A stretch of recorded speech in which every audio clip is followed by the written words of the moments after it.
Bezrat Hashem, le Chol Israël ce matin, Louis Nishmat, Meir El Keslassi, Bar Mesodi. La Gemara ce matin, Betsa, la page 15b.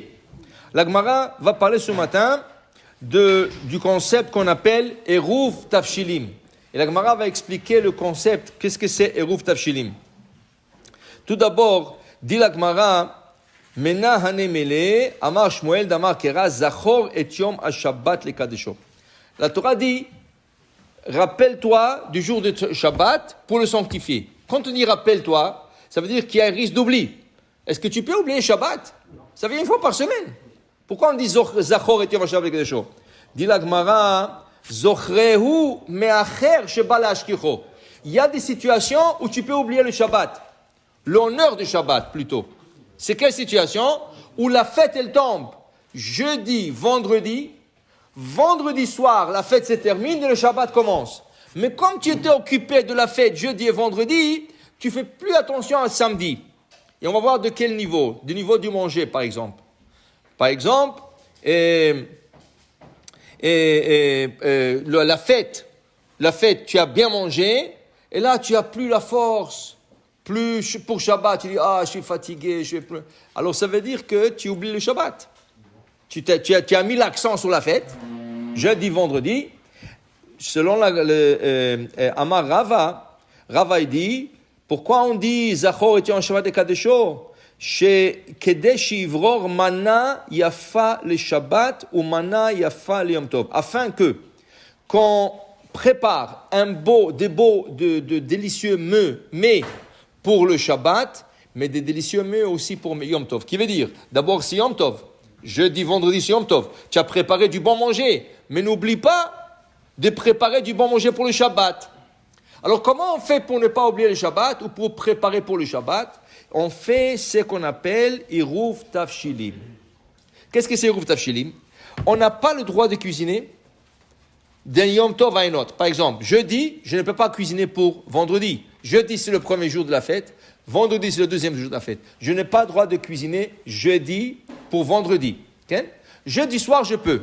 Pourquoi? Parce que jeudi soir, c'est déjà vendredi. Mais jeudi matin ou après-midi, je n'ai pas le droit de cuisiner pour vendredi. Okay? Maintenant, si on ne peut pas faire d'un Yom Tov à un deuxième, à plus forte raison qu'on ne peut pas préparer du Yom Tov à Shabbat. Alors, quand la fête, elle tombe jeudi, vendredi, et vendredi soir, c'est Shabbat, tu as besoin de préparer ton Shabbat là. Tu as besoin de faire le manger du Shabbat. Tu as besoin de préparer la dafina. Tu ne peux pas. Tu n'as pas le droit. Parce que c'est Yom Tov. Et Yom Tov ne peut pas préparer pour Shabbat. Tu ne peux pas commencer à préparer, mais tu peux terminer à préparer. Donc, si tu as commencé avant, tu peux terminer. Alors ça, c'est le concept de Iruv Tafshilim. Mazé Iruv, si on prend le mot littéralement. Iruv, les arev, mélange de mets. Mélange de plats. Qu'est-ce que tu mélanges? Tu mélanges le plat que tu as commencé à déjà cuisiner avec le plat que tu vas continuer à cuisiner. Ça veut dire, avant que la fête commence mercredi soir. Si la fête elle est jeudi, vendredi, alors la fête commence mercredi soir. Mercredi après-midi, tu prends des marmites de ta femme, un morceau ou de viande, ou de poulet, ou de poisson. 1, 2, 3. Okay? Il y en a qui prennent un œuf. Mais l'œuf, comme on a expliqué une fois déjà, l'œuf c'était à l'époque du Talmud où ils n'avaient pas de frigidaire.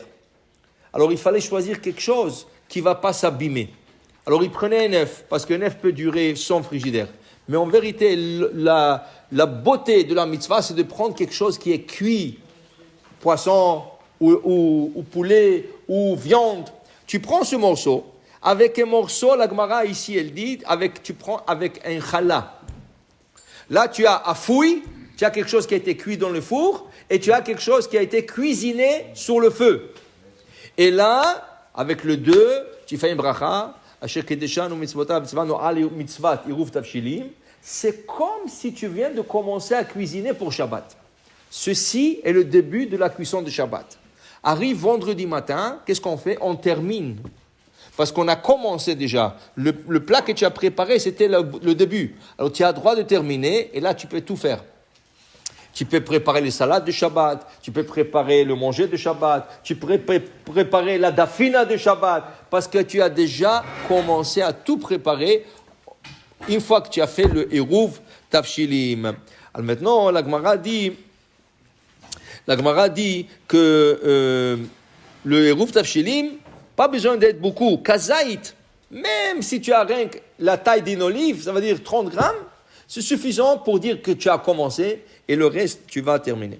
Alors maintenant, si c'est le cas, la Gemara rapporte une histoire qu'il y avait à Oussamia, il y avait ce aveugle, qu'il était dans Beth Midrash, et Shmuel est rentré dans Beth Midrash, il l'a vu en train de triste. Il dit, qu'est-ce que vous avez, monsieur? Pourquoi vous êtes Kvod Arav? Pourquoi vous êtes triste? Il a dit qu'il a oublié de faire Eruv Tafshilim, et c'était trop tard, il ne pouvait pas se reprendre. Shmuel a dit, il n'y a pas de problème. Moi, je fais Eruv Tafshilim, vous pouvez compter sur le mien. Et la Gemara rapporte ici qu'il y avait des rabbins qui faisaient les Eruv Tafshilim pour toute la ville. Par exemple, la Gemara dit que le père du Shmuel, il faisait le Eruv Tafshilim pour toute la ville de Nahardaa, une grande ville à Babylone, Nahardaa. Il disait que Rabbi Ami et Rabbi Assi faisaient le Eruv Tafshilim pour toute la ville de Tveria. Okay? Alors il lui a dit, Shmuel, oh, cet aveugle, ne soyez pas triste. Moi je fais le Eruv, comptez sur mon Eruv. Très bon. Dit la Gemara, l'année d'après, le même chose, Shmuel il rentre dans Beth Midrash, qui trouve l'aveugle. Il est triste encore. Il dit, qu'est-ce qu'il y a? Il dit, j'ai oublié de faire le Eruv Tafshilim. Il dit, non, là vous exagérez. La première fois, je vous ai donné un compte, mais chaque fois vous allez compter sur le mien, qui veut dire que tu ne peux pas compter que le rabbin il fasse le Eruv et tu comptes sur le rabbin. Tu peux compter pour une fois dans le cas d'oubli. Si tu as oublié, tu peux compter le Eruv du rabbin. Mais à chaque fête, Pesach, Shavuot, Sukkot, quand ça tombe, c'est pas toujours qu'on a fait Eruv Tafshilim. Eruv Tafshilim, c'est seulement si la fête elle tombe jeudi, vendredi. À chaque fois, tu peux pas. Tu peux une fois, deux fois, mais pas chaque fois. C'est une mitzvah que chacun se fasse son propre Eruv Tafshilim et à la fin, on le mange. Quand on le mange pendant le Shabbat, dans la Souda Shlishit. Ou à midi, le Shabbat, Ken. Pourquoi? On a fait une mitzvah. On complète avec une autre mitzvah, faire le motzi sur le challah qu'on a réservé pour le Eruv Tafshilim, on fait une autre mitzvah pour la manger, pour ne pas jeter. Il arrive plusieurs fois que les gens oublient, parce qu'ils le mettent au frigidaire pour le garder, et tu oublies, Ken? Si tu peux le manger, t'avoir alecha bracha. Mais l'essentiel, c'est qu'il y avait le Eruv. Baruch Adonai Le'olam. Amen. Amen.